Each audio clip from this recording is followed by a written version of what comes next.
Good afternoon, it's Mike Palmer again. We are trying to make a sequential build of this house. I'm trying to show you all the steps in order. Now I'm going to cover two things today. I'm going to go inside and look at the sheetrock. We already covered that, but it's fully hung. But outside, we have a brick facade out here, brick highlights. And so we're going to put hardy plank on most of it, but these two gables are going to be brick. So they're scaffolds built and they're running the brick up. Now you see there's almost like two different colors here. One mortar is lighter and the other's darker. That's because that's part of the foundation. And that the mortar lightens up over time. This was just laid a couple of days ago. Now we're waiting for the weather to clear up. We had rain this morning, so hopefully they'll come back tomorrow and finish as they have their whole scaffold set up. And the wind is blowing like crazy. A few things to point out here. If you look at the windows, they cover them all in plastic. They leave a gap here down the bottom because they put in a windowsill. Take a brick, put it in here like that. They have to cut the end off so it doesn't stick out too far. They cut the brick, run it right along under here. And you notice there's an airspace back here for condensation. So if anything hits this tape and the house wrap goes down, they have to put weep holes. They call them weep holes. See right here?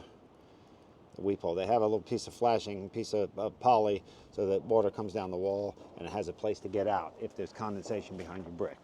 And they have a vapor barrier so it doesn't get wet. Now, see, there's a flashing right there. See, there's the brick flash right on top of here. Now, right here, on the way this wraps the corner, I like to wrap it 2 feet around the corner. I just think you look at it from a side view, looks a whole lot better this way. Wrap it around the corner, then just cut off at the end. I just think that looks more substantial. And they call these things coins. This detail see where it sticks out? Comes out like a quarter of a brick. And you have those coins all the way up.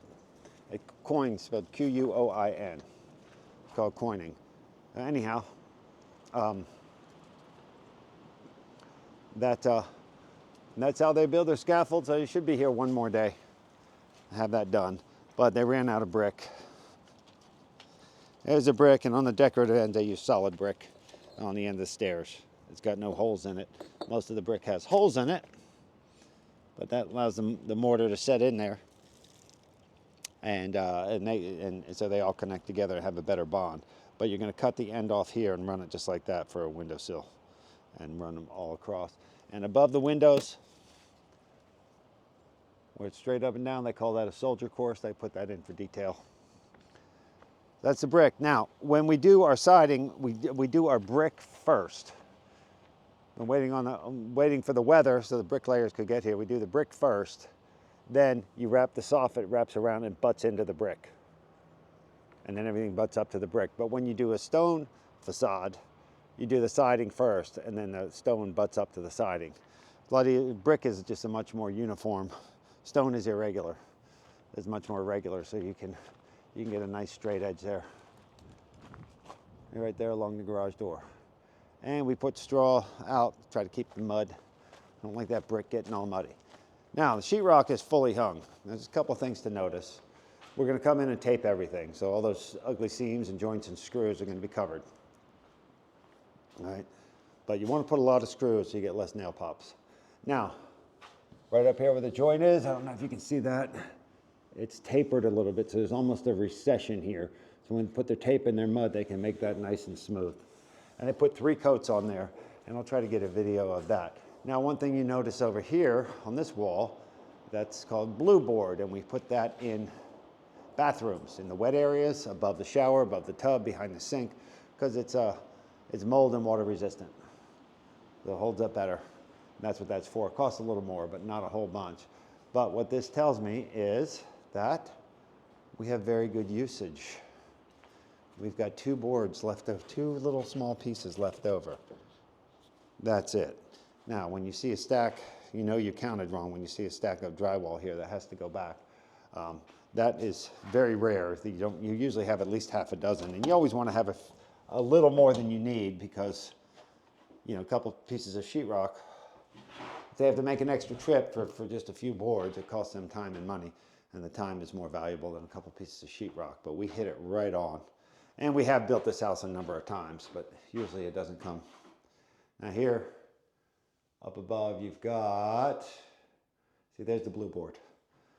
So that tells me they were, see, there's a wet area behind the washer dryer. There's the blue board. So that tells me they were running out of, they were really close on material. And we get charged by the board. So you don't want to have a whole bunch of extra boards wasted. There's a window seat, but right here in the corners, they put a corner piece on here and they take drywall compound and put that on there. So right up there, I don't know if you get a better view. See, there's the recessed area right on the seam. They'll cover all those screws. And they put a corner bead up there. They try to get the screws up in the corners and out of the way. So, because they have to take their knife and they have to hit every one of these screws. These screws are slightly recessed, so your knife, but they have to take, it's just like a big flat, called a sheetrock knife. They apply the joint, they call it joint compound or spackle or mud. Put that on there, and it shrinks a little bit. They put a second coat, it shrinks a little more. Third coat, it's actually, and then they sand it down smooth. And that's the technique they use. Anyway, see, another little piece of blue board used here. That means they have a very efficient use of material, and that makes us builders very happy because cost control is a huge part of this. Huge part of this game is to watch your costs. Anyhow. So now the house is taking shape, starting to look like rooms. Look at that bonus room. So once we get it all painted, now when they spackle, as I call it, we'll call it mud, call it spackle, joint compound.